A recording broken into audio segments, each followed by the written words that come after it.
cooperative sector, which is have vast expenditure nature, expanding now.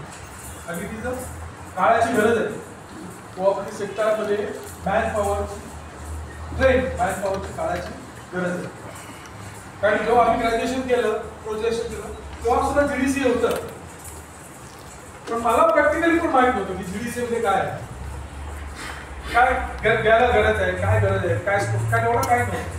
जसं 1990-85 नंतर scope वाढला, जसं मुली कसं होतं बघा, मुंबईमध्ये राहिले लोक मुंबईमध्ये राहिलेले असतील, राईट? ऐसा कोई आप में से है कि जिसको मराठी नहीं समझते? Anybody? Please hand your hand, up your hand. Anybody? Marathi समझते? नहीं? प्रॉब्लम काय नाही. अगर नहीं समझ रहे there is no issue. I will explain them in Hindi and English also. और थोड़ा थोड़ा बंगाली में बोल सकते हैं, ज़्यादा नहीं. So be practical. तो ये चीज़ है. तो एट फर्स्ट देखो अभी आप जीडीसी है, उसका तो फुल फॉर्म आपको मालूम है. तो it belong to cooperative sector and government Maharashtra is the number 1 in cooperative sector. Second number is Gujarat, third number is Karnataka. तो सबसे बड़ा ज़्यादा cooperative function society is in Maharashtra only, and all beginners societies have been registered in the state of Maharashtra. We will go over in the history of that. We will go when there is another subject, history of cooperative movement. तो कहने का बात है कि आप जो cooperative housing sector में जो रिक्वायरमेंट जो बढ़ी वहाँ पे, तो बिकॉज ऑफ 1990 के बाद में पहले कैसे थे, एक बिल्डिंग बनती थी, बराबर. अब मुंबई में कैसे है, भाड़े से भी लोग रहते थे, ओनरशिप नहीं थी, पार्टी सिस्टम, बराबर. चाल सिस्टम है, देखो लालबाग, पनवेल, कला चौकी, दादर, एवरीवेयर सेम थी, पैटर्न की जॉब लाइक दिस. तो वहाँ से जो कंसेप्ट अलग हो गया towards the suburban housing society. क्या है सबर्बन पे मुंबई सबर्बन, जैसे मुंबई उपनगर बोलतात ना, मुंबईची बॉर्डर पहिली सायन पर्यंत होती. शिव, तर मराठीमध्ये शिव बोलतात. शिव म्हणजे बॉर्डर, करेक्ट. आणि तिकडे ती कुर्ला बँड्रा माहीम, नंतर माहीमची खाडी, मग बँड्रा, ही बॉर्डर होती. त्या ह्याच्यामध्ये पहिल्या नव्हतं, ती सगळी सिस्टम होती. नंतर जसं उपनगर वाढलं ते ओनरशिपचा कन्सेप्ट आला.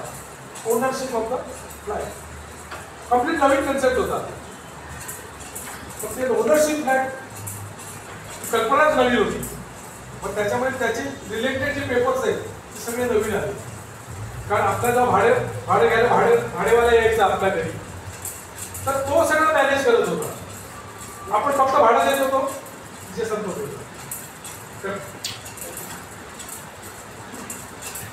तर तो मॅनेज करत होता. आणि जे काय टायटल्स आपल्याला विकायचे असेल तर त्याच्या थ्रूच आपल्याला विकायला लागत होतं, बरोबर आहे. ते प्रोसिजर होतं. कारण का आपण टेनंट होतो, बरोबर ना, ओनर नव्हतो. हा फरक आहे. आणि जसं ओनर झालो तर ती रिस्पॉन्सिबिलिटी सगळी आपल्याकडे, बरोबर. आता बघा ओलाचा कार आहे, ओला कारमध्ये जातो आपण ती भाड्याने घेतो, बरोबर. आपण त्याला भाडं देतो, पण आपण ओनर आहे का, नाही. मग बाकीची सगळी रिस्पॉन्सिबिलिटी कोणाकडे असते, ड्रायव्हरकडे किंवा त्या कंपनीकडे. त्यांनी त्यावेळेला तुम्हाला पोचवायला पाहिजे, ते काय असेल ते भाडं घ्यायला पाहिजे, सेफली तुम्हाला घ्यायला पाहिजे. ड्रायव्हर पण तो असेल तो वेल ट्रेन पाहिजे, वेल एक्सपिरियन्स पाहिजे. हे सगळं क्रायटेरिया कोण बघते, त्याची कंपनी बघते. आपण बघतो का, नाही. वी प्रिझ्युम क्या ABCD क्रायटेरिया त्यांनी कंप्लीट केलेला माणूस तो आहे, बरोबर. ही प्रिक्विजिट आहे, बरोबर की नाही. आणि तो ओला ड्रायव्हर, टॅक्सी ड्रायव्हर, बघा, जो ड्रायव्हरचे लायसन आहे तो टॅक्सी चालवू शकतो. Any guess? बरोबर की नाही. टॅक्सी चालवू शकतो का, ज्याच्याकडे ड्रायव्हिंग लायसन आहे तो, हा चालवू शकतो.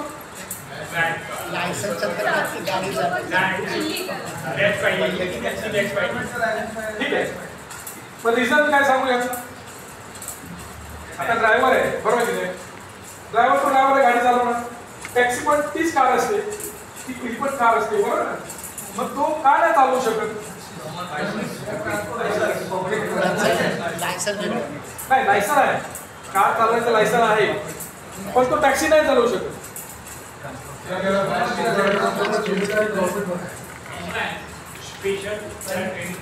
त्यांची चालवण्यासाठी कोटीपाची वरती चालत नाही. नाही असं काय ठीक. सो आपण त्याचा डिस्कशन नको. कारण बेसिकली सांगतो, कारण कुठल्याही गोष्टीचं ना आपण ॲनालिसिस करतो. आपला आता इंटरव्ह्यू करणार, तुम्ही BDCA करणार, काय करणार, पुढे लाईफ थोडं कुठल्या गोष्टी ॲनालिसिस काहीतरी रिझल्ट फाइंड आउट करायचा प्रश्न. सिंपल थिंग आहे.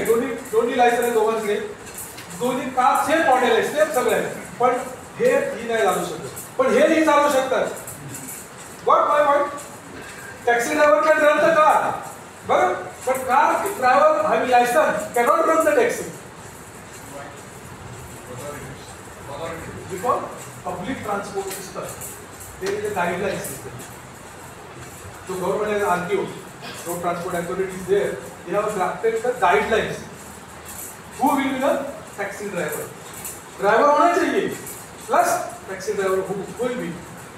Just guidelines are there. तो आपको लाइसेंस क्या है, आपका टेस्ट लिया जाता है, बराबर है.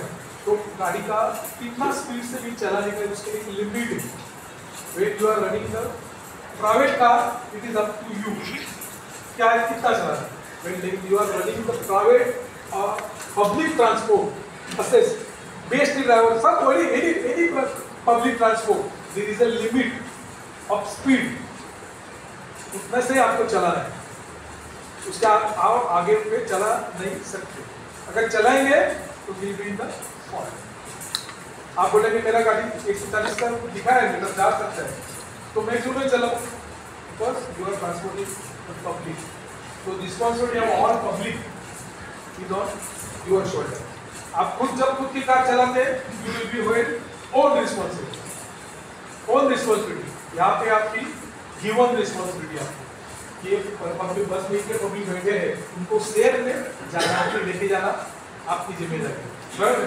इसलिए उनको देखो यूनिफॉर्म दिया हुआ है, एक रूल दिया हुआ है, बराबर है, कि किस हिसाब से आपका अप्रोच होना चाहिए, क्या होना चाहिए, सब चीजें. Because of that they are compulsory in that he should have taxi permit. उसको परमिट बोलते हैं, बैच बोलते हैं.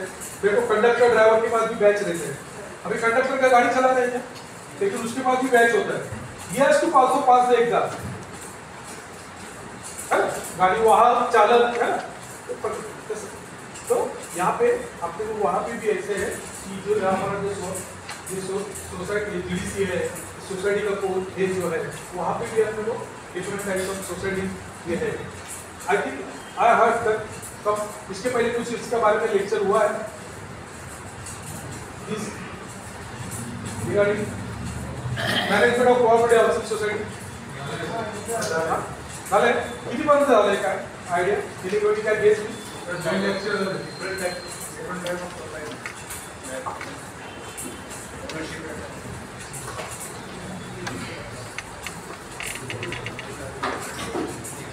ते बघून ठेवा. दुसरं हे बघा, एक आपल्या सगळ्यांच्यासाठी आमचे स्टुडंट आहे सौरभ साळवी, आणि आम्ही हे book BDCA how to match master in the BDCA exam म्हणून आम्ही हे बुक फर्स्ट एडिशन आहे, या वर्षीचं जर एक पब्लिश केलेलं आहे. तर हे पुस्तक, ह्या पुस्तकामध्ये तुम्हाला जे आपल्याला 6 विषय जे आहेत त्या 6 विषयाच्या संदर्भात शॉर्टमध्ये डिटेल्स दिलेले आहेत. पण पेपरमध्ये कशा प्रकारे कुठल्या मार्काला कुठल्या प्रश्नाला किती मार्क असतात त्याची पण डिझाईनिंग दिलेली आहे. आणि आपण आपला अभ्यास कसा करायचा आहे, कळलं की नाही, नोटिंग ड्राफ्टिंग कसं करायचं आहे, आपला रिपोर्ट कसा ठेवायचा हे दिलेलं आहे. आणि प्लस आपला जो 6 पेपरचा जो शेड्यूल आहे त्याच्यासाठी अभ्यास कशाने करायचा, कळलं की नाही. आणि जेव्हा हा तुमचा कोर्स कंप्लीट होईल, साधारण मला वाटते 11 मेच्या जवळपास कंप्लीट होईल सगळे लेक्चर, त्याच्यानंतर तुम्हाला 15 दिवस आहेत तुमचे. 25 तारखेच्या साधारण जवळपास एक्झाम असते जनरल जेव्स, पुढे मागे होऊ शकेल, पण 25 मे हा टार्गेट आहे, कळलं की.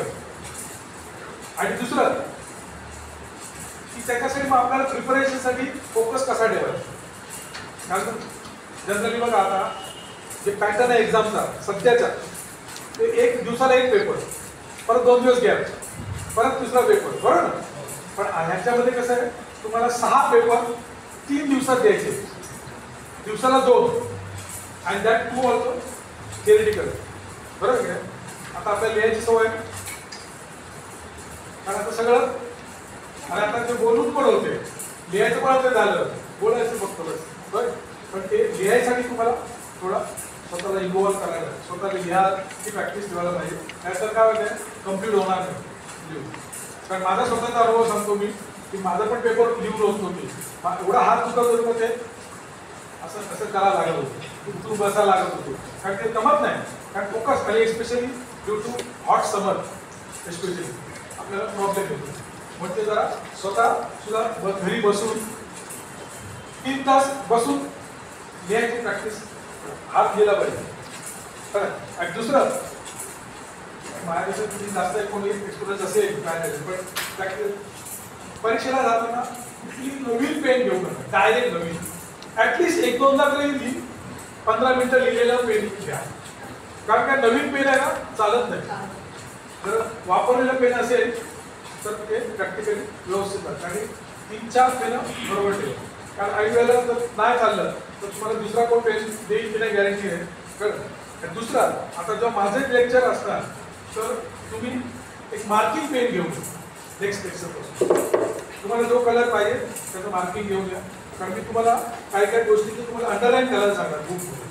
का त्या अंडरलाईन केल्या हायलाईट्स असतील तर तुम्ही जेव्हा next paper, double paper, triple paper cover करणार तेव्हा तुम्हाला तो इझिली सहज अंडरलाईन आहे, हायलाईट केलेलं आहे, तो तुम्हाला फोकस त्याच्यावर होईल. ओके.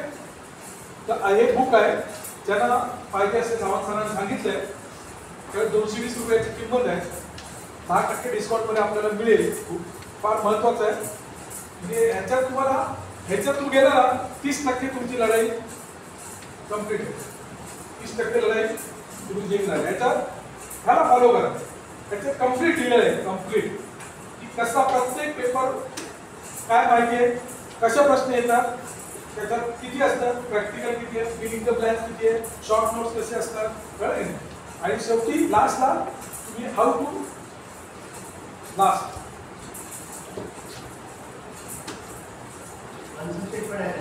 हा नाही, आन्सर नाही. पण आन्सर कसे लिहायचे हे बघा. 10 मध्ये तुम्हाला एक दिलंय रीडिंग अँड रायटिंग प्रॅक्टिस. त्याच्यात पण तुम्हाला गाईड केलेलं आहे, how to read and write. नंतर 12 नंबर जो आहे, 10 नंतर 11 नंबरवर तुम्हाला दिलंय balancing exam preparation with work and personal responsibility. Balance, how to balance your exam preparation. एकाच विषय करत चालेल ना. आता तुम्ही पहिल्यांदा केला, बँकिंग 6वा आहे, तो आता तुम्ही एप्रिलमध्ये बोलायला माझं झालंय सगळं, मला नको बँकिंग परत करायला. काही लक्षात, प्रॅक्टिकली डिफिकल्ट. काही लोक ते राहू शकते काय असं नाही, पण 80% लोकांना ते रिव्हिजन करायला कोण आहे.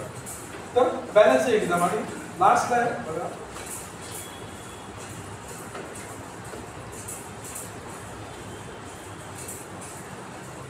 Revision technique and motivation.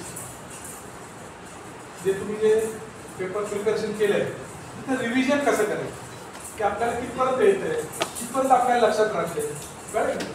काही गोष्टी सगळ्यांच्या लक्षात नाही राहणार, प्रॅक्टिकल आहे, पण ते रिव्हिजन जसं होतं आपण रिव्हिजन गेममध्ये, प्रॅक्टिस मेक मॅन परफेक्ट. कळलं. तसं तुम्ही रिव्हिजन केलं, काय केलं की आपल्याला कुठे आपण लॅकिंग राहतोय आपल्याला समजलं तर आपण परत त्याच्यासाठी प्रिपरेशन करत जाऊ शकतो.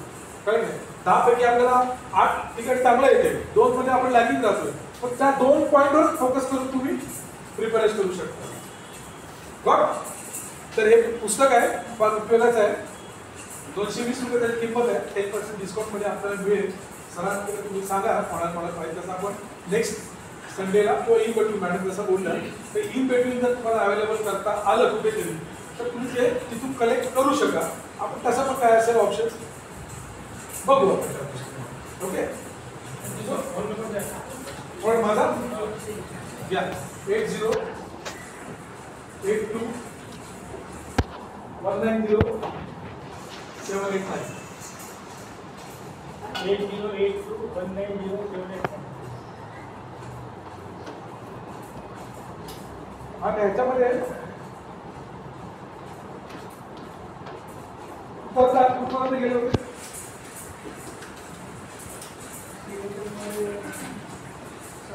चॅप्टर 2, 3, 4 तसं नाही लमसम अच्छा ठीक आहे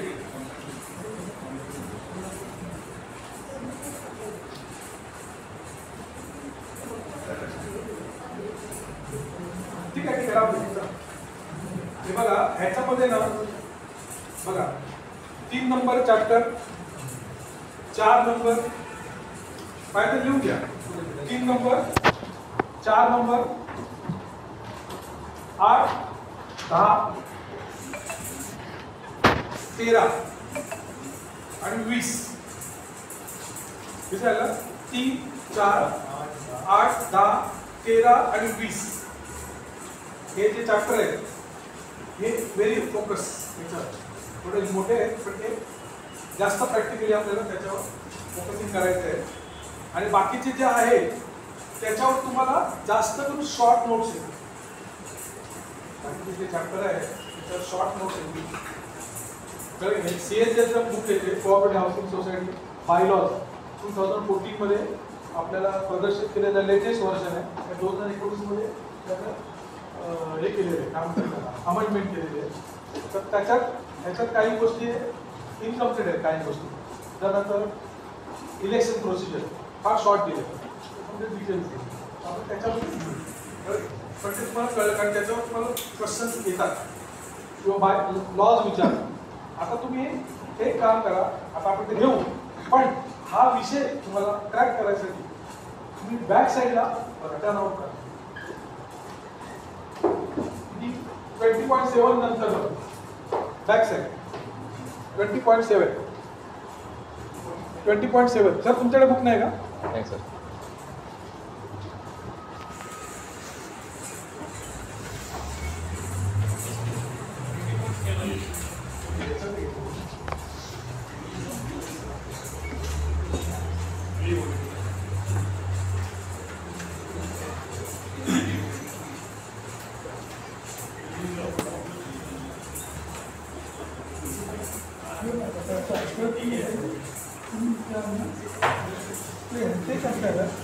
परत द्या मला हो सर. थँक्यू. 3, 4, 8, 10, 13, 20 याचे चॅप्टर आहे. हा हे ह्याच्यात हे बघ इंडेक्स मध्ये 3, 4, 8, 10, 13, 20. तो 4 नंबर आहे तो 4 चौथा पेपर 20.7 च्या नंतर हा चौथा आहे हा फर्स्ट पेपर आहे बघा पहिला पेपर हा आहे तेव्हा ह्या बुकच्याच मागे दिलेलं आहे बघा पहिला paper management cooperative housing society पहिला पेपर 2013. बॅक साईडला दिले बघा सेकंडला दुसरा पेपर अकाउंट्स त्या पहिल्या 2 दिवशी हे पेपर असतात तिसऱ्या दिवशी सकाळी ऑडिटिंग असतं दुसऱ्या दिवशी संध्याकाळी हिस्ट्री प्रिन्सिपल आपण दाखवलं हिस्ट्री प्रिन्सिपल तिसऱ्या दिवशी सकाळी cooperative law and other law मला सकाळी सरांनी घेतलं राईट आणि लास्टला बँकिंग कोऑपरेटिव्ह बँकिंग तिसऱ्या दिवशी 6वा पेपर हे असा त्या सिस्टमने परीक्षा असतात तर DCC मध्ये 6 पेपर आहेत हां समजा मॅनेजमेंट ऑडिटिंग आणि अकाउंट हे 3 पेपर आले क्लिअर झाले मार्केटिंग पेपर राहिले त्या कन्सिडर होईल आणि त्याला सर्टिफिकेट मिळेल तुम्हाला वेगळा फॉर्म भरायचा आहे आता मला वाटतं किती 823 रुपये बरं आहे तिथे 523 रुपये फी 500 रुपये फी 3 पेपरसाठी जर तुम्हाला अप्लाय व्हायचं आहे ऑनलाईन 500 आणि काय असेल तिथे 800 आणि 2300 बरोबर तसा सर्टिफिकेट मिळत नाही तर तुम्हाला स्पेशल मेन्शन करून बसायला लागेल 2 फॉर्म भरून तुम्ही करू शकता GDCA क्लिअर असेल तर मग CHM बदलायची गरज नाही. सीएचएम काय आहे साहेब की हा 6 पेपरचा एक्झाम शेड्यूल जो आहे इट्स मीन फॉर GDC ते तुम्ही अपियर झाले पास झाले यू विल गेट GDC आता काही लोकांना नको आहे त्यांना CHM पाहिजे म्हणजे कोऑपरेटिव्ह हाऊसिंग मॅनेजमेंट CHM त्याच्यासाठी गव्हर्नमेंट ऑफ महाराष्ट्राने पहिले 3 सब्जेक्ट क्वालिफिकेशन दिले आणि त्यांनी वेगळा फॉर्म भरला ऑनलाईन. तर त्या 3 पेपरला तुम्ही अपियर झालं तर तुम्हाला क्लिअर केलं तुम्हाला CHM सर्टिफिकेट.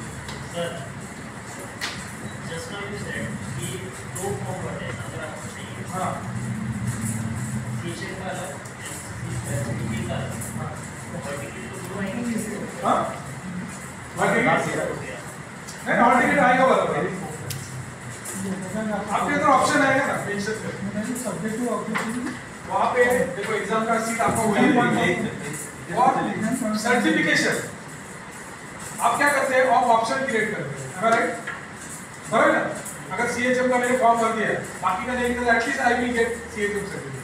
ये तो ओरिएंटेशन में बताना चाहिए.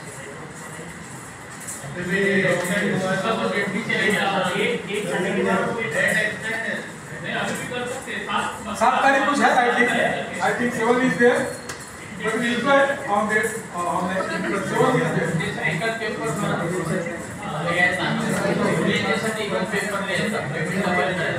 हां पेपर तोच असतो पेमेंट डबल म्हणजे कसं या सिटी मॅनेजमेंट त्यांनी फक्त 3च पेपरसाठी भरले ऐका त्यांची सेंटरमध्ये वेगळा रूम असतो. समजलं. आता तुमचं सोम्या कॉलेजचं सेंटर आलं तर त्यांनी फक्त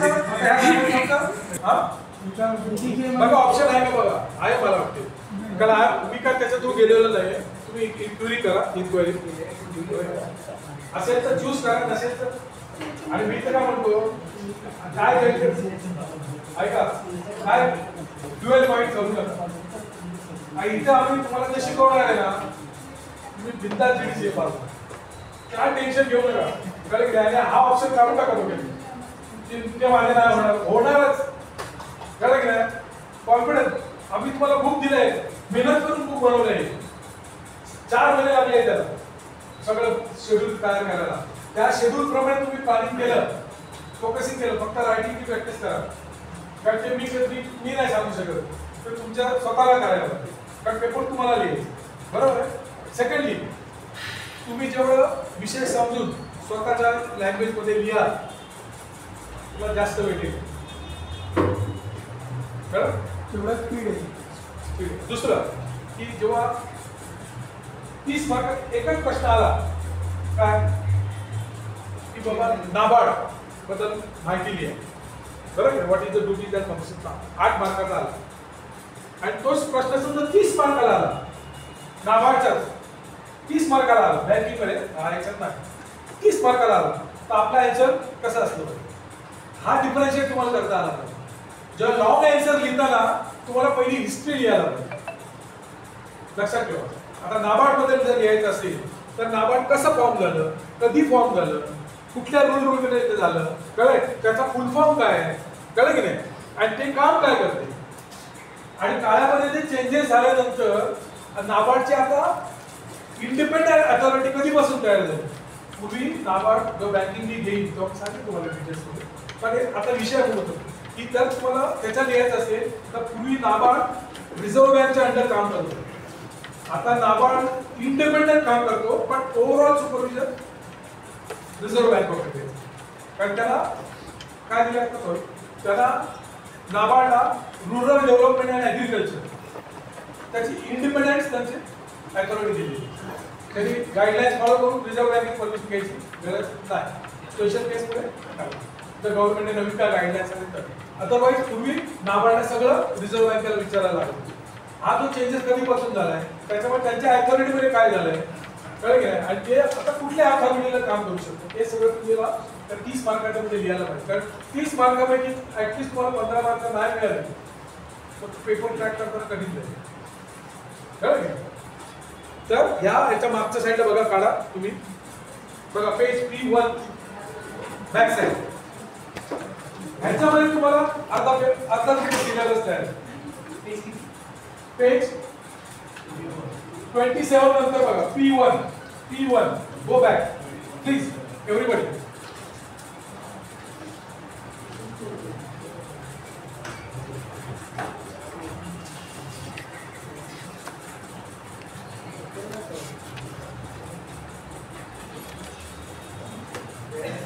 या आणि काही डिफिकल्टी असेल हा प्रश्न मला विचारायचा तुम्ही जेवढं मला विचारलं तेवढं मी तुम्हाला एक्सप्लेन करतो तर माझ्याकडे भरपूर सांगण्यासारखं आहे पण ते आपल्याला ते उपयोगाला पाहिजे तेच आपल्याला बरोबर ना आता बाकीच्या वेगवेगळ्या सेक्टरमध्ये आहे भरपूर नॉलेज आहे वेगवेगळ्या सेक्टरमध्ये पण आज आपण फोकस करतो ह्या विषयावर त्या विषयाच्या अनुषंगाने ते काय क्लिक असतील विचारायचं असं नाही म्हणायचं सर आणि मी नेहमी तिथं सारखं विचारतो सर काय म्हणते दोन तीन होत पण तुम्ही जे विचारला त्याचं उत्तर सगळ्यांना मी ऐकायला जातं आम्हाला मी जे काय उत्तर सांगणार ना ते सगळ्यांना ऐकायला जातं क्युरी तुमच्या मनाची असेल एखादी पण त्याचं उत्तर सगळ्यांना मिळणार काय असेल क्युरी हवं तर आज गेला तर घरी काय आपण प्रॅक्टिकल अभ्यास करा तर काय क्युरी वाटले ते क्वेश्चन पण लिहून आण त्याचा आपण सोल्युशन तयार आपला विषयाचा असाच असणार प्रॅक्टिकली जे डिफिकल्टी आहे काय विचारायचं मला कळलं आणि प्लीज ह्या गो थ्रू एव्हरीबडी गॉट बघा ह्याच्यामध्ये तुम्हाला अभ्यास न करता सुद्धा ह्याच्यात उत्तर आहे मी अभ्यास केला आणि हा पॅटर्न तयार केला बघा ह्याच्यामध्ये फिल इन द ब्लँक्स आहे बरोबर आहे पहिल्यांदा फिल इन द ब्लँक्स ह्या आन्सर शीटमध्ये जेवढे फिल इन द ब्लँक्स आहे सगळे ते एका कागदावर लिहून काढा सगळे 2024च्या पेपर पर्यंत कळलं व्हॉट सिंपल वे 2024 पर्यंत जेवढे आहेत तो त्याच्यानंतर next match the following by law next column match the following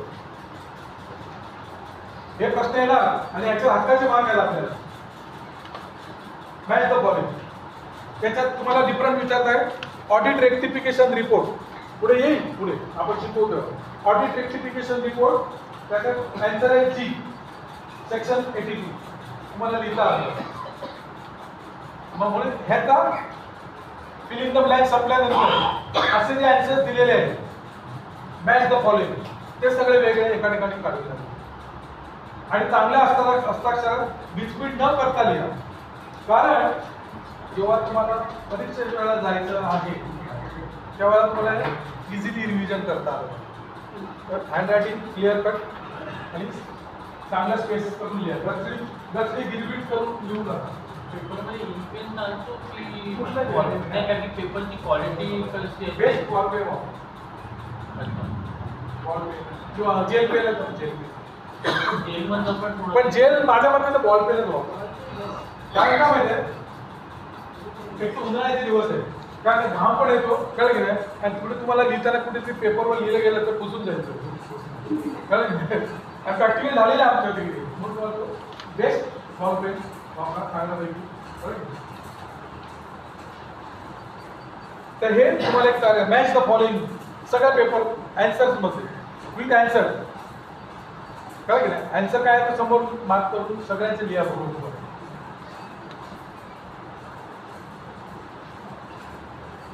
त्याच्यानंतर पेज नंबर P4 वर जा page P4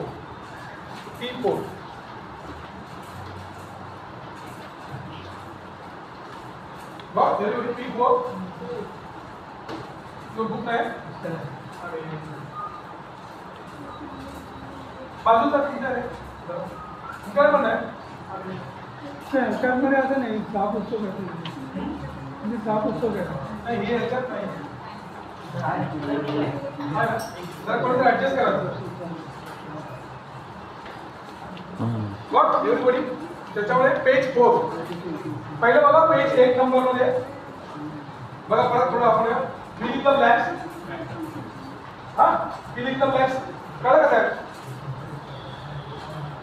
fill in the blanks सगळे लिहून काढायचे नंतर match the following page number 2 वर बघा पट्टी करा पेज नंबर 2 बरोबर मॅच द फॉलोइंग नंतर पेज नंबर 4 तर हे लिहिताना म्हणजे हे लिहायचं ना ह्याला मॅचिंग हे लिहायचं ना नाही ह्याचा आन्सर काय ते समोर लिहा हे पझल आहे समजलं ह्याचा आन्सर राईट काय लिहा कारण अजून तुम्ही कोणी शोधत बसणार हे खालचं नाही डायरेक्ट आन्सर लिहायचं रेक्टिफिकेशन ऑडिट रिपोर्ट 83 हे लिहून काढायचं आणि मग ह्याचे आन्सर समोर लिहा ओके गॉट नंतर पेज नंबर 4 वर या write full forms got everybody नाही कळत मला विचारा. याच्यात बघा फुल बॉक्स आहे, याच्या हक्काचे मार्क्स असतात आपल्याला, कळलं की नाही?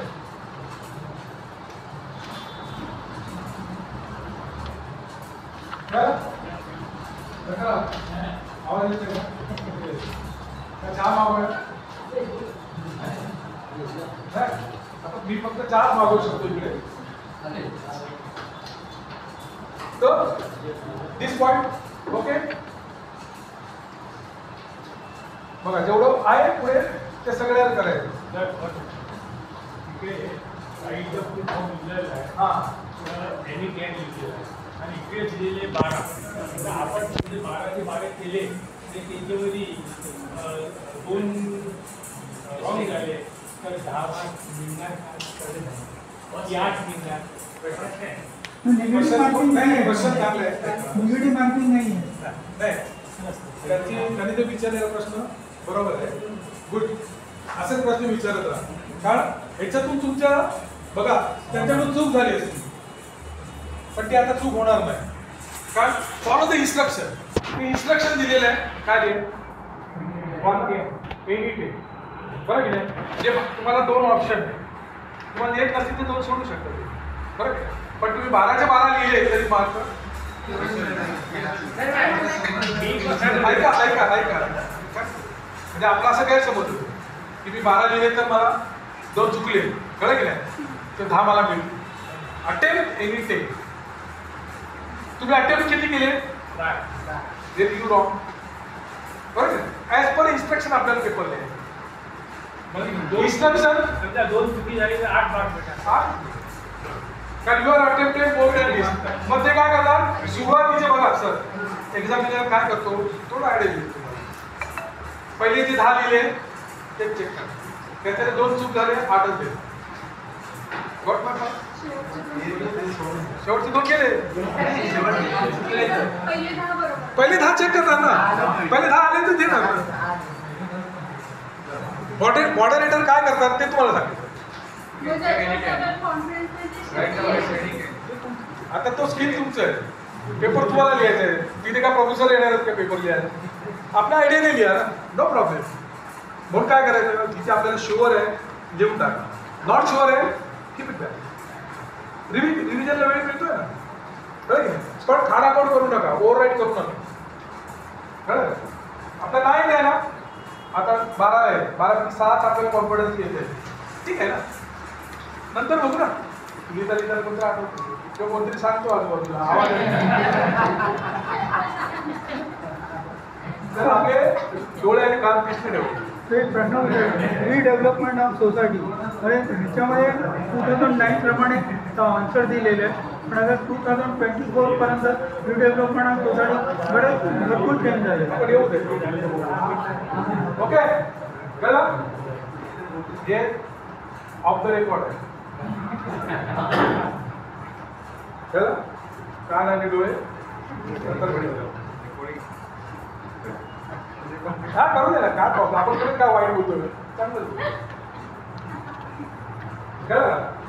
फी आला हे फक्त अंडरस्टँडिंगसाठी रेकॉर्ड करण्यासाठी नव्हतं. काही प्रॉब्लेम नाही, काही प्रॉब्लेम.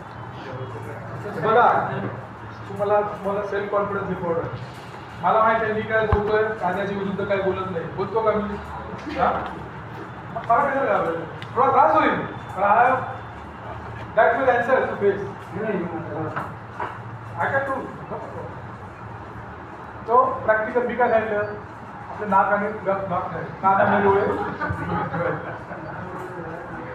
काय ऐकायला येत आहे आणि जे आपल्या फायद्यात आहे ते ऐकायला येते. काय तर मग कानात का फिल्टर आहे का? 2 काम दिले. आता मोबाईलमध्ये तुम्हाला नको तर तुम्ही डिलीट करता की नाही, हा पाहिजे तर ठेवता की नाही. ऐकायला चांगलं ऐकायचं, वाईट सोडत नाही. कारण सगळ्या गोष्टी कान बंद केलं तरी ऐकायला येतात, बरोबर की नाही. हो देवाने ते केले, डोळे बंद केले तुम्हाला नाही दिसणार, पण कान नाक उघडच घालतात. ते बंद केले तरी वाच येणार आहे, कानात काय तरी ऐकायला जाणार. मग आपण कानात आणि लक्षात ठेव 6 खाली गेलेला मंत्र कुठतो म्हणून जास्त गडबड करायची नाही. वगैरे परीक्षा केलं जास्त बाहेर केलं तो मॉडरेटर सगळे राऊंड मारत असते, ते चेक करतात काय. जरा आपण प्रिकॉशन घ्या. पेपरमध्ये म्हणतात की 50% ॲव्हरेज ऑर 40 द पासिंग. तर मी एक आता रिझल्ट बघत होतो 2024 तर त्याला प्रत्येकाचे 40-42 असेल तर त्यांनी pass is not average 50%. Passing total आहे. 2024चा जो रिझल्ट आहे ना 1400 लोकांनी अपेअर झाले होते. बोला. तर त्याच्यात होते 40 ते 45 खालचे होते. 50% ॲव्हरेज पाहिजे आणि एक्झामसाठी 60 बघा पाहिजे. आपल्या ह्या बुकमध्ये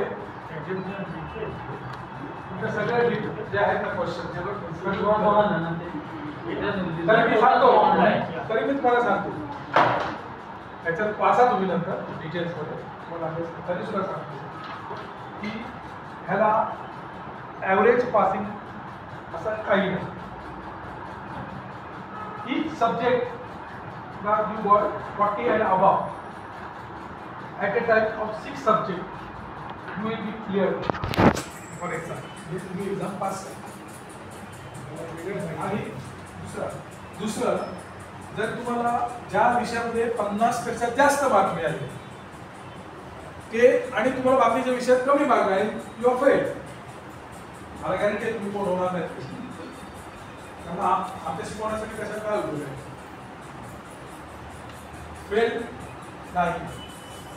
काय लागेल 40 each subject you will get first option. Second 50 पेक्षा जास्त ज्या विषयामध्ये मार्क मिळाले तर ते विषय नेक्स्ट अटेम्प्ट साठी तुम्ही ऑप्शन टाकून बसू एक्झाम ऑप्शन. बरं ते तुमच्यावर आहे घ्यायचा की नाही घ्यायचा. तुम्हाला वाटतं सगळे परत घेऊन बसत तरी गोष्ट डिफरंट. दुसरं हे सगळं एक्झाम झाल्यानंतर 1% of the total marks 1% total marks किती आहे 600 1%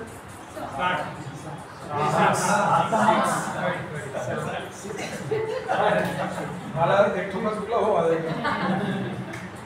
जास्त पाहिजे 1% 6 marks can be given grace. If somebody lacking is covering pass, then he will be given 6 marks grace and he will be clear it. That is last resort. 6 mark म्हणजे एक असं करू शकतो की ओनली 6 ऑर 3 कसे मिळू शकते? आपल्या पेपरमध्ये 1, 2, 1 असं उद्देश मला उद्देश म्हटला लक्षात मार्क कसे मिळतील ते सोडून दे. उद्देश काय आहे छोट्या आता एका 2 विषयामध्ये तुम्ही बाकी विषयामध्ये 40 वर मिळाले आणि 2 विषयामध्ये तुम्हाला 38 एका 37 मिळाले आणि एका 38 मिळाले तर किती 5 मार्क तुम्हाला पाहिजे तर 6 नाही देणार 5 देऊन तुम्हाला पास करा. आता तसंच तुम्ही बघा 6 विषयात तुम्हाला 39च मिळाले देणार 39 पास करा. बघा बोर्ड एसएससी बोर्डामध्ये तुला जो पहिला आला त्याचं पण नाव त्यांचे खरंच अभ्यास करतो पहिला पण दुसरा एक माणूस असतो त्याचा पण जोरदार सत्कार असतो. कधी त्याने सगळ्या विषयात 35 मार्क मिळाले तो पण कॉन्फिडंट रिपोर्ट आहे का मला गॅरंटी आहे 35 मिळणारच. बघा टॉपर सांगत नाही मला 100/100 मिळाला तो आता I will be getting near by 100 बरोबर. पण जो कॉन्फिडन्स असतो ना त्याला अभ्यास केलाय 35 मिळणारच कसं येईल तो स्टुडंट प्रोग्रेस करणार लक्षात ठेवा. तो स्टुडंट प्रोग्रेस करणार कारण काय माहिती कॉन्फिडन्स लेवल आहे आणि नॉलेज आहे तो 50 मार्काचा पेपर सॉल्व्ह करणार तो 35 मार्क मिळवणार. पर्सेंटेज किती आहे बघा 50 मार्काचा पेपर सॉल्व्ह करून तुम्ही 35 मार्क घेताय तर यू आर क्वालिफाइंग फॉर 70. बघा अंडरस्टँड लक्षात ठेवा. पण त्याचा कॉन्फिडन्स लेवल बघा म्हणून ते असं नाही की अरे 35 मिळाला 35 to 35 मिळवून दाखवणे पण चॅलेंज आहे आउट ऑफ वेट थोडा. ओके मॅडम ऐकायला आता आवाज येतोय ना आणि नसेल तर सांगा मला. मला वाटतं माझा आवाज सफिशियंट आहे तुम्हाला. तर अशा प्रकारे तुम्हाला स्वतःला पहिला सेल्फ प्रिपेअर शॉर्टकट मी सांगितलंय तुम्हाला. ह्याच्यात तुम्हाला किती मार्क्स आहेत 40 किती 40 बघा 30 झालं ना. पहिल्याला 15, दुसऱ्याला 10, 15चा 25, काही 30 पण येणार बघा 20, काही ठिकाणी 30. म्हणजे आपण ॲव्हरेज बघा 30 मार्क ॲव्हरेज बघा 30 मध्ये 20 मार्क ऑब्जेक्टिव्ह आहे. मध्ये बघा ते जे आम्हाला सरांनी सांगितलं होतं 40 झाले तर पुढे पास होणार. सगळी टोटल झालीपर्यंत 50% मी काय म्हणतो ऐका ते तुम्ही त्याच्यावर जाऊच नका. आता फोकस आणि आम्ही तुम्हाला शिकवणार आहे ना, तुम्हाला त्या गोष्टीपर्यंत जायची गरजच नाही. आता फोकस फर्स्ट क्लास मिळवण्यासाठी हा कळलं का. तो ठीक आपला पाहिजे. त्याचा विचार निगेटिव्ह विचार करू मी ऑलरेडी पॉझिटिव्ह नाही माहितीसाठी मी तुम्हाला सांगितलंय पण ते लोकांना नाही घ्यायचं. कारण काय माहिती आहे तुम्हाला प्रॅक्टिकली मी सांगतो. जेव्हा तुम्ही हा GDCचा पेपर द्यायला जाल कळलं की नाही तर बाकीच्या गोष्टीचा पण तुमच्यावर परिणाम होत असतो. एस्पेशली 3रा 4था 5वा 6वा पेपर लक्षात ठेवा. फर्स्ट 2 पेपर, पहिला पेपर CHM आहे, अगोदर पेपर पण जाणार काय प्रॉब्लेम. सेकंड अकाउंट्स आहे, बेसिक आहे काय प्रॉब्लेम. 3रा पेपर पासून सुरुवात आहे. 3रा 4था हा तुमचा 5वा 6वा अजून मागे ते सगळे तुमच्या ऑलरेडी प्रिपेअर्ड पाहिजे. तर तुमचा फोकस कुठे असला पाहिजे. पहिला 4 5 3 4 5 6 तिसरा हे ऑडिट तो सकाळी पण 4 5 6 आणि तुम्ही फ्रँकली 2 विषय असे आहेत ऑडिट अकाउंट अँड बँकिंग हे थोडे डिफरंट आहे. बाकी हे 4 सब्जेक्ट आहेत ना हे ऑल इंटर रिलेटेड म्हणजे जो हे इथे वाचाल तुम्ही करेक्ट आहे. ह्याच्यावरचा प्रश्न तुम्हाला हिस्ट्रीमध्ये पण येईल करेक्ट आहे.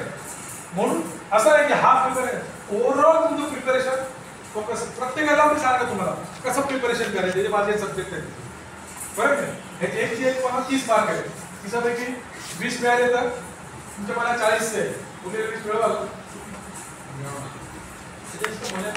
जर 75 मिळाले आणि 30 मिळाले तर पास होणार का. बेस मार्क फक्त 6 आहे. बघा मी सांगितलं 1%. तर 6 मिळून तुम्ही पास होणार असाल जसं साहेबांनी सांगितलं मला 29 सगळ्यात मिळाली तर तुम्ही पास होणार. कारण युअर फुलफिलिंग द क्रायटेरिया.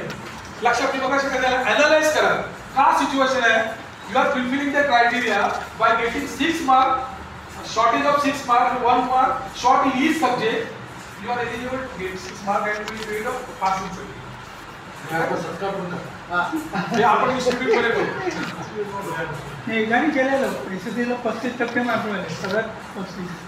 मी काय सांगितलं मगाशी शाळेत 2 प्रकारच्या मुलांचा सत्कार आहे. तो टॉपचा तो तर आहे पण ज्याने 35 सगळ्यांनी केलं तो त्या कॉन्फिडन्सचा सत्कार होत असतो. कोण म्हणेल लांब आपण कोण म्हणेल करोड बघू नसतं काय तो हा आपला शॉर्टेज बरोबर शॉर्ट फॉर्म 25-30 मार्क 20 मार्क आपल्याला इझिली मिळू शकतात. त्याला काही इफर्ट्स घ्यायची गरज आहे का नाही. प्लस ह्याच्यामध्ये काही गोष्टी आलेल्या नसतील काही क्वेश्चन रिपीट नाही होणार आहे बरोबर. ते जेव्हा मी तुम्हाला शिकवेल तेव्हा मी तुम्हाला सांगा अंडरलाईन करा कळलं. म्हणून हे जेव्हा आपण फिलिंग द ब्लँक्स तुम्ही लिहाल कळलं की नाही किंवा मॅच द फॉलोइंग लिहाल त्याच्या मागे 2 पेपर मोकळे सोडा.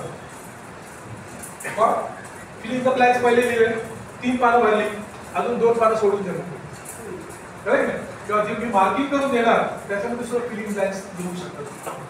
मग त्याला 2 पानं 3 पानं पहिले सोडा. मॅच द फॉलोइंग झाल्यानंतर परत 3 पानं मोकळे सोडा आणखी 3 पानं मोकळे सोडा. म्हणजे आपल्याला जेव्हा जेव्हा येईल अंडरलाईन करून सांगाल तुम्हाला म्हटलं काय तर तुम्ही त्याच्यात ऍड करा त्याच्यात ऍड करा. कारण की सगळेच सेक्शन नाहीये काही सेक्शन रिपीट आहे आणि रिपीट जर असतील तर त्याला मार्किंग करायचं. कसं एकदा आलाय परत आला 2 मार्क 2 गोळे काढा 3 म्हणजे तुम्हाला सांगेल हा रिपीट होतो. हा 3 वेळा म्हणजे हा रिपीट झाला. हा एकदाच आलाय असं नाही 3 वेळा आला परत येणार नाही असं नाही. पण जो एकदा आलाय तो परत येऊ शकतो कळलं. जो 6-7 वेळा येतोय तो परत हायलाइट करा, कारण तो इम्पॉर्टंट. कारण काय जनरल बॉडी मीटिंगचा व्हायला आहे 75 तो बहुतेक वेळा आलाय, तो येतो, तो लक्षात ठेवा. अशी मार्किंग करा म्हणजे तुम्हाला लक्षात येईल. रिपीट काय फ्रिक्वेंटली दिसला विचारलेलं काय, रेअर वर विचारलेले कुठले आहे, आपल्याला प्रिपरेशन हायलाइट करायचं. बरं आहे जमेल. प्रिपरेशन कठीण आहे तुम्ही आहे ना नाही मी इथे आहे पण तिथे नाही मला स्वतः, कारण तुम्हाला ते तुम्ही प्रॅक्टिकली सांगतो थोडंसं. जेव्हा मी एक्झामला गेलो ना स्वतः तर मला सिक्युरिटी सोडायला तयार नाही. तो भी बोला माझा hall ticket sir, hall ticket तो मैच हो रहा है लेकिन आपका देख के लगता नहीं आप एग्जाम के लिए जा रहे हैं, आप लोगों को गाइड करने के लिए जा रहे हैं सर. मैं बोला देखो तुम सिक्युरिटी में बघा आपल्याला कसं उत्तर द्यायचं काय खाली पडलं हा तो माझा आहे. तर तो आपण सिक्युरिटी आपलं त्याचं काम आहे मला विचारायचं बरं, पण आपण पण त्याला संयुक्त उत्तर द्यायला पाहिजे ना.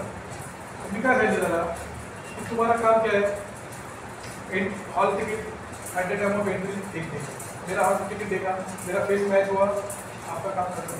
मैं एग्जाम के लिए जाऊँ, मैं तो दौड़ने के लिए अंदर गया, आपको कुछ मतलब है क्या? नहीं है. सॉरी आपण तिथे भांडण गेला ना उपयोग. आपण तुम्हारा काम क्या है, तुमने आपका काम कर दिया ना, आपके हिसाब से मेरा पेपर है ना, बाकी का तुम्हारे ऊपर है क्या, छोड़ दो. तुमको कोई पूछा इनको हॉल टिकट देख के छोड़ा गया है ना प्रूफ, तो तुम्हारी ड्यूटी खत्म हो गई.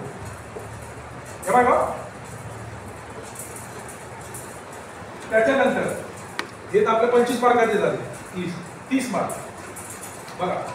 त्याच्यानंतर राईट शॉर्ट नोट्स.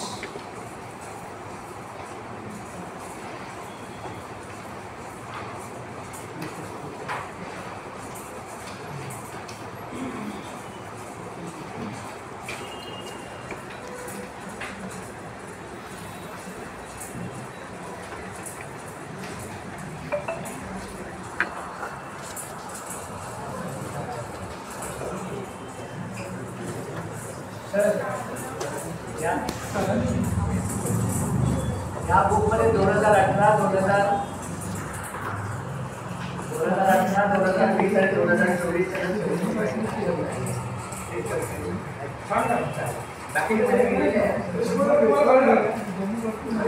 दिलेले आहेत.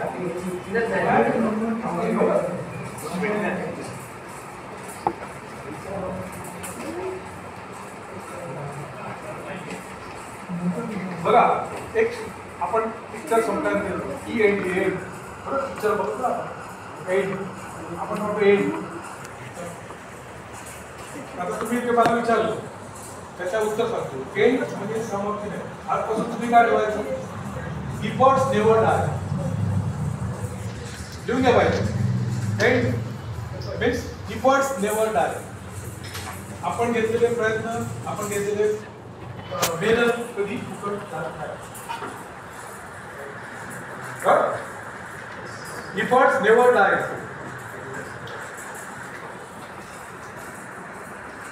दुसरं बघा, आता आपण BDCला तुम्ही आले बसले तर बऱ्याच प्रश्न विचारतो बरं. तुम्हाला भीती वाटते ना बरं, प्रत्येक वाटते ना भीती बरं. मग परीक्षेला काय सांगता होईल का भीती आहे करेक्ट, पण ती भीती मला ठेवायची नाही. तुम्ही काय करताय क्लिअर म्हणजे मी काही शिकवलं आपल्याला काय जमणार नाही करत मी गेली ते जाऊ पण नको वाचतो करेक्ट. म्हटलं आपण तुझं मनात काय येते, फॉरगेट एव्हरीथिंग अँड रन. फिअरचा फुल फॉर्म घेऊन फॉरगेट एव्हरीथिंग अँड रन. त्या आयुष्यात तुम्हाला उपयोगाला येईल. Forget everything and run. आणि त्याला पुढे फुल्ली करायची. हा विचार आपल्याला घ्यायचा नाही. माझ्याकडे एक कॉन्सेप्ट आहे, what is worst that can be happen. जास्तीत जास्त वाईट काय होणार आहे, परत आपण रिपीट करू. त्याचं टेन्शन कशाला घ्यायचं. मग सांगतो त्याच्यावर तू कशाला माझ्याकडे सगळे आन्सर सांगतो. फॉरगेट काय दिलं त्याच्यापुढे क्रॉस करायचं साईडला. चूक. हा विचार चुकीचा आहे. आपला विचार कसा आला पाहिजे? Face everything and write. घेऊन घ्या. Face everything and right.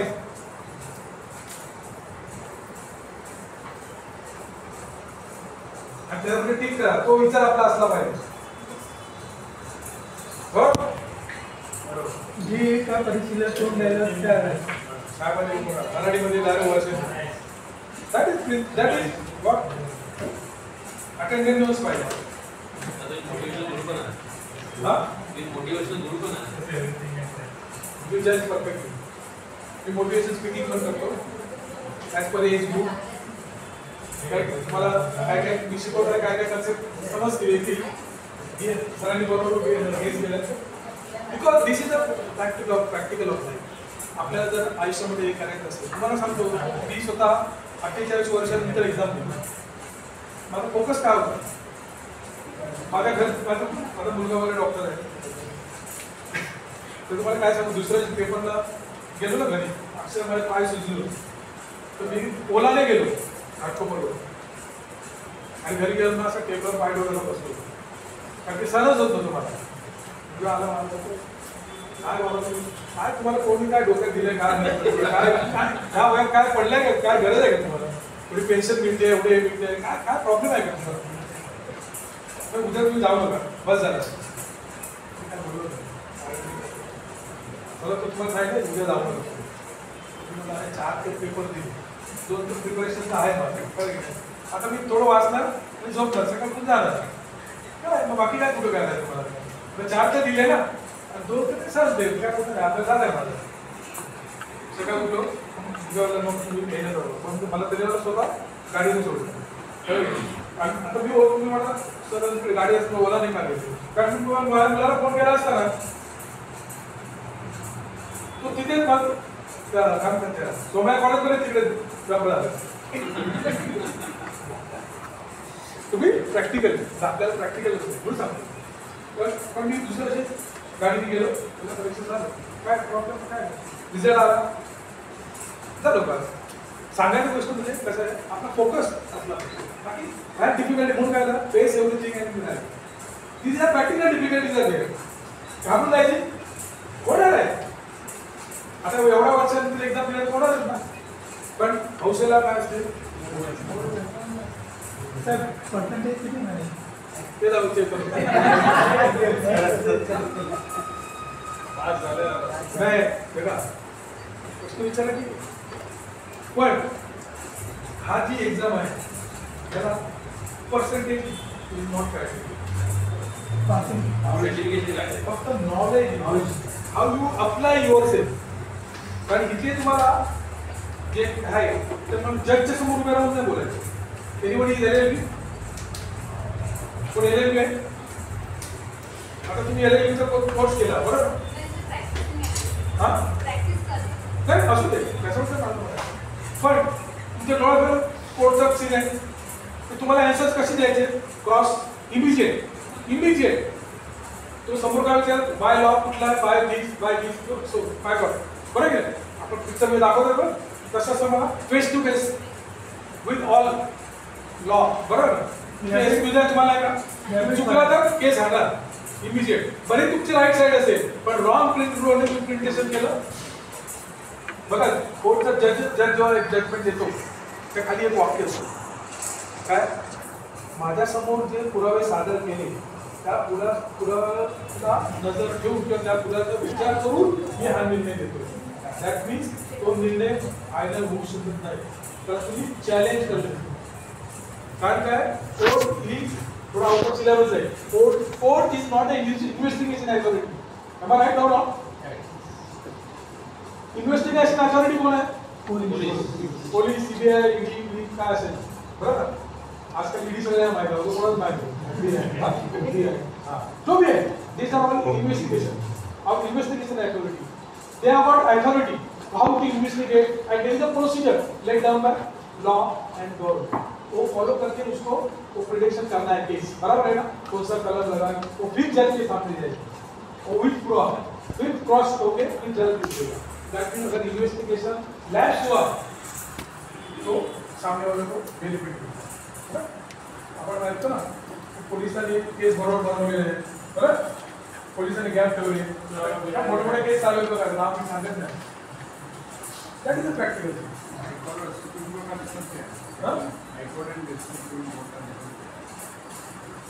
अलग सब्जेक्ट है. अभी आप जो मैं लास्ट लेक्चर दूंगा ना तभी मैं आपको बताऊंगा, समझा ना, लेकिन अपना फोकस अलग हो जाएगा. I got answer, don't say that. I will got, but net अगर देना है तो आपको क्लास फिनिश होने के बाद मिल जाएगा. Okay, I will. तो ये करने का है, देखो ऑब्जेक्टिव्स में हो गया, और ये बाद में लॉन्ग आंसर्स. क्वेश्चन नंबर इसमें देखो, इसका जो शेड्यूल जो है ये देखो इसमें बुक में दिया हुआ है. देखो first fill in the blanks 10 marks, match the pairs 10 marks, write full form 10 marks, Kabhi Kabhi 30. What? Next, write short notes any 4 out of 5. इतने नाही सर, ते तर कशात नाही माझ्याकडे तुम्हाला मिळेल असेल. तरी तुला सिंपल वे सांगतो तुम्हाला. राईट फुल फॉर्म, नंतर write short notes any 4 out of 5. 5 तुम्हाला दिला, 4 लिहायचे. प्रश्न वाचून लिया, बस मुझे वेळ घालायला पडलं. तो वहाँ पे जो इंस्ट्रक्शन दिए वहाँ पे आता आपण 60 मार्काचं तर तुमचं झालं का वय 40 मार्क शिकवणार ना, मी तर नाही करतो. आपल्याकडे कोणतरी असणार जे आणखी cooperative department special cooperative course केलेले लोक आहेत बघा. विठ्ठलराव गाडगे इन्स्टिट्यूट ऑफ पुणे इथे आहे, वैकुंठ मेहता इन्स्टिट्यूट आहे पुण्याला. इथे कोऑपरेटिव्ह डिपार्टमेंट संबंधीचे आणखी डिटेल्स मोठे मोठे कोर्स जे आहेत ते तिथे डिझाईन केलेले आहेत, ते आपल्या लोकांसाठी अवेलेबल आहे. फक्त तिथे तुम्हाला ते रेसिडेन्स करत डिटेल्स सगळं तिथे आहे. आणि तेच आपला हे GDCA एक्झाम पुन्हा बोर्ड आहे त्यांच्याकडे आहे. मग पुन्हा बोर्ड आहे ना, म्हणजे गव्हर्नमेंट कोऑपरेटिव्ह सेक्टरचे जे headlines headquarters it is all in Pune. That is that cooperative Mumbai has already started from Pune आणि नगरच्या पद्धतीने ह्याच्यातलं काय समजेल, काय इम्पॉर्टंट वाटेल ते तुम्ही दुसऱ्या ठिकाणी वेगळे करू शकता. पण लिहायची प्रॅक्टिस सर 15 मार्काचं 3 पेजेस लिहायचं, मग 10 मार्काचं आणि 5 मार्काचं किती लिहायचं? 5 पेज. बघा तुमच्याकडे जसं वेळ आहे तसं तुम्ही लिहा, काय प्रॉब्लेम नाही. असा हा हार्ड अँड फास्ट क्रायटेरिया नाही की 8 मार्काचा 1 पान लिहा आणि याला 3 पान लिहा. म्हणजे 8 मार्काला तुम्ही 3 पेज देत बसला तर 15 मार्काकडे पोहोचायला ठीक आहे. जर तुम्हाला टाइम जर तुम्हाला अफोर्डेबल होतोय you can go for it. Objective पहिल्यांदा करायला सांगितलं, मग नंतर शॉर्ट नोट लिहायचं का, म्हणजे कसं होतं? आणि मी काय म्हणतो तुम्हाला जसं तुमचा स्पीड आहे, तुमची ग्रास्पिंग पॉवर कशी आहे तसं तुम्ही डिसाईड करून तुम्ही लिहा. आता त्याला जसं जमेल तसं तुम्हाला जमेल का? नाही जमणार, बरोबर की नाही. तुम्ही 3 जिने धावत येणार आहे, मी 3 जिने चढणार पण मी लिहित नाही येणार, बरं काय ना. आपण स्वतःला असा प्रकारे डेव्हलप करा की आपला स्पीड काय आहे, आपण कसं लिहू शकतोय. तुमचा पेपर मी नाही लिहिणार, हे नाही लिहिणार आहे, ह्याचा पेपर ह्यालाच लिहायचं. पण ते म्हणतील अरे पण मी पहिलं सगळे सॉल्व केलं, हे सगळे आन्सर्स आहेत ना गाईड, पण मला एकदम येत आहे, मी शेवटी लिहितो, पण मी बाकी हे सगळं कम्प्लीट केलं. मग काय थोडं आयडिया तुम्हाला कॉन्फिडन्स आहे ना, हे सगळं मी 10 मिनिटात देऊ शकतोय. फिल इन द ब्लँक्स आणि हे no need to go for that. मगाशी काय झालं आणि पेन्सिल एक बरोबर ठेवा, पेन्सिल बरोबर का. एखादा आन्सर तुम्हाला समज आलं लक्षात तर तुम्ही पेन्सिलने क्वेश्चन पेपरला लिहू शकता. त्याचा दुसरा तुम्ही अरे परत विसरलं एखाद्याचा क्वेश्चन आन्सर आठवलं तुम्हाला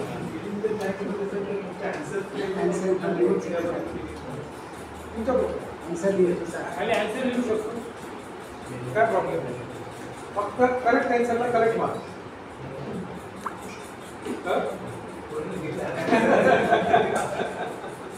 हे बुक सावंतराव आणलं नाही हे आता तुम्ही त्या सावंतसाहेब आले बसले का तर त्यांच्याकडे तुम्ही तुमची रिक्वायरमेंट द्या कोणाला पाहिजे त्याप्रमाणे ते हे करून आपल्याला नेक्स्ट संडेला अवेलेबल होईल.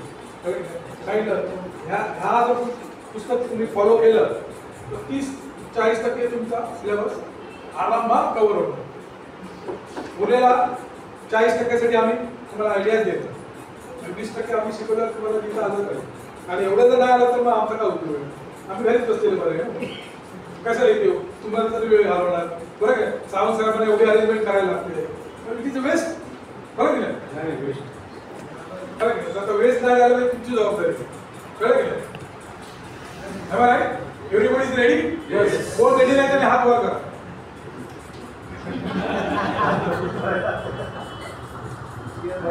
ठीक आहे. That is the psychological thing. तर या साहेबांनी जे प्रश्न मग विचार मिसअंडरस्टँडिंग केली. 12 पैकी 12 येत आहेत. 12 लिहिले मला 12 मिळतील. पण त्याला 10च सांगा. आणि तो बेस वर 12 सुद्धा लिहिले तुम्ही तर पहिले 10 चेक करा. लक्षात ठेवा. Don't go for. कळलं? What idea? काय question? Madam any question? Last. कारण बॅक बेंचर्सला मला सवय. मी स्वतः बॅक मागेच बसायचो. विचारलं तू बंगाली पण बंगाली एखादं वाक्य बोला ना. Back benchers.